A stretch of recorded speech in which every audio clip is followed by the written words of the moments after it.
and let us all do we can to build a better future. It's great. Hell, I mean, it's one reason why I love being part of independent media. We get to do the show we want to do.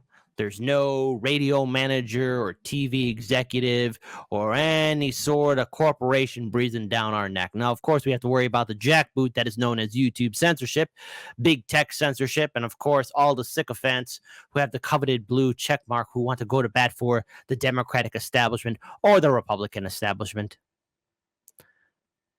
But the thing is, when I hear the word independent, especially coming from people who have been known to mock independent media, I have to call in the question, well, just what are they talking about?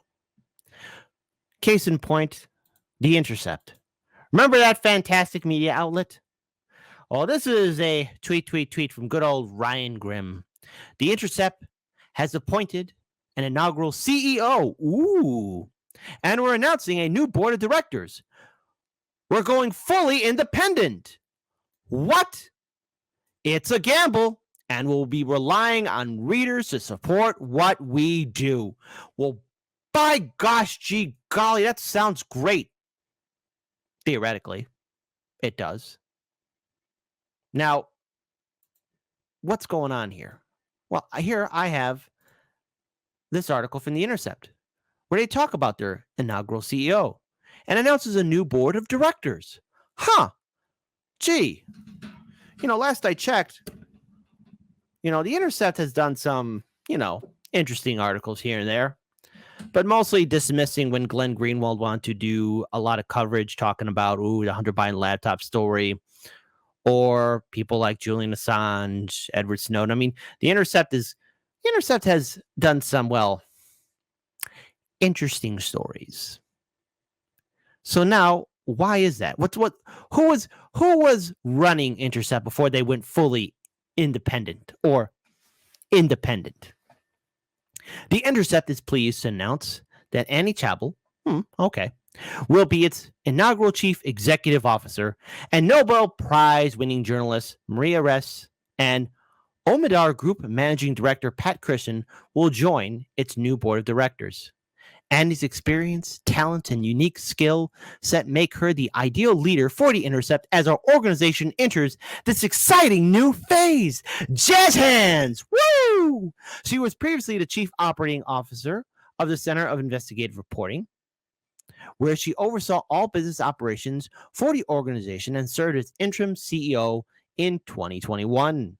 Prior to serving as, again, Center for Investigative Reporting, as COO, Annie focused on institutional fundraising and philanthropic partnerships for CIR, Center of Investigative Reporting, significantly expanding the organization's foundation giving.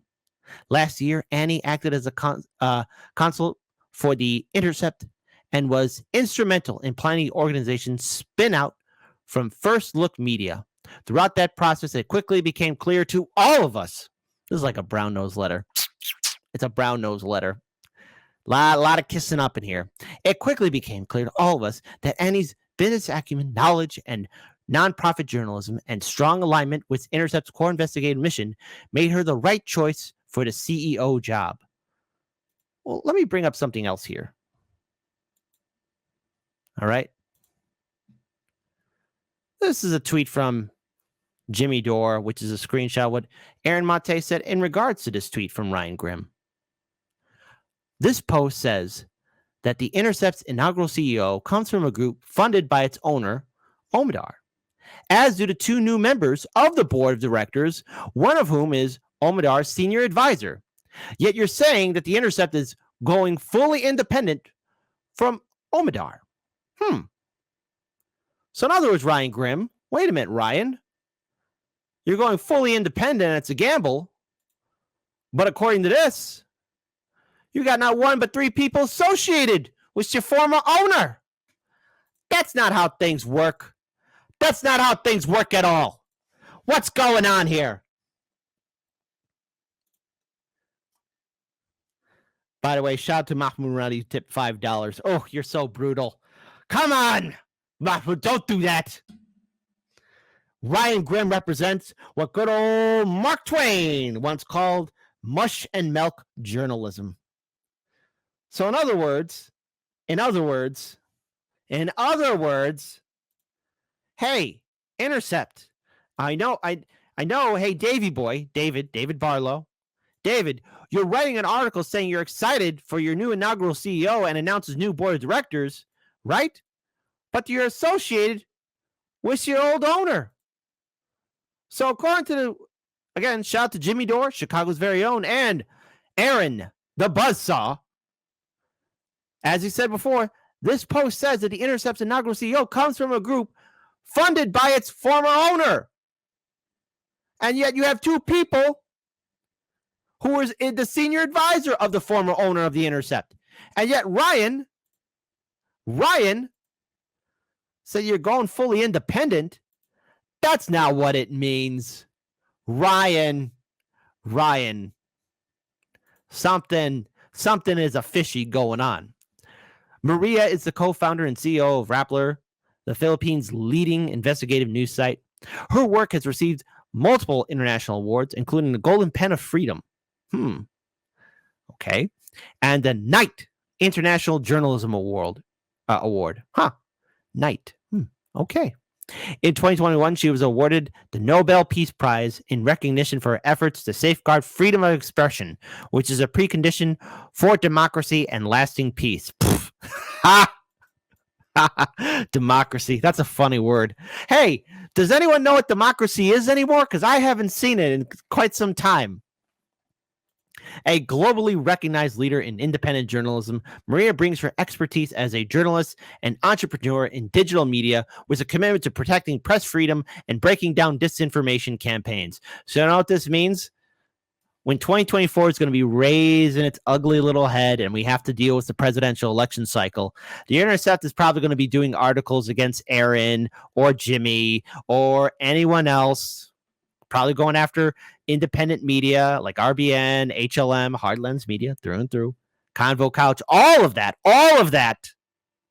And I just got to say, some don't add up, especially when you have 3 of the former members of said group or associated of said owner of Intercept.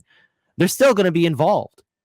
They're all friends. And as we have seen numerous times, big tech, the politicians, big business, and yes, everyone associated with the established media outlets, they're all friends with each other. Hell, I have to tip my hat to this, Well done for Ryan Graham going on to RBN, giving his side, his perspective, but it doesn't seem like the Intercept is truly going to be 100% independent. And look, hey, Pat is a managing director. Good old Pat.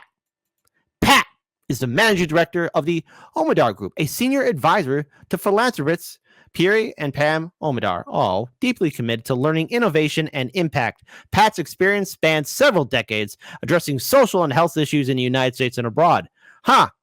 So what? We're going to talk about income inequality, or we're going to talk about Medicare for all? Probably not. Previously, Pat served as president and CEO of Hope Lab. Oh, God, that's a terrible name. Hope Lab. Hope is the first pass of disappointment. Here. Hey, audience, let's have democracy in the chat. What's going to fill up in your hand quicker? Crap or hope? Type 1 if you... Hope is going to fill up my hands up more. Hope is going to do it. A type 2 is if it's going to be crap.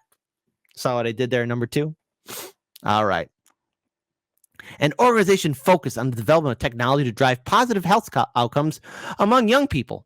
Prior to Hope Lab, Pat led the San Francisco AIDS Foundation for 15 years.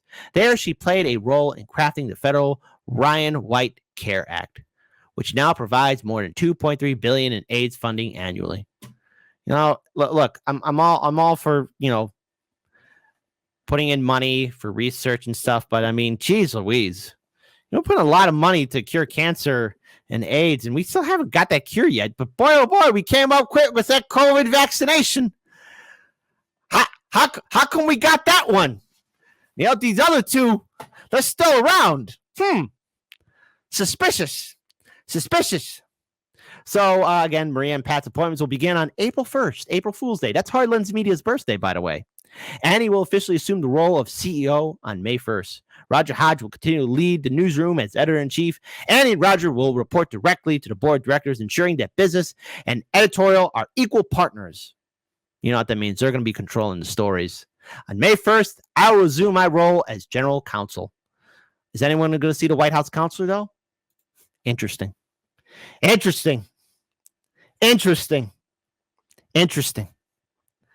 So who knows? But you know what? Aaron Mate is right. You got to call into question this. The Post says that the Intercept's inaugural CEO comes from a group funded by its owner, Omidar, as do the two new members of the board of directors, one of whom is Omidar's senior advisor. Yet you're saying that the Intercept is going fully independent? Don't sound like it to me. Shout out to Aaron Mate. Keep on speaking truth to power. Never stop.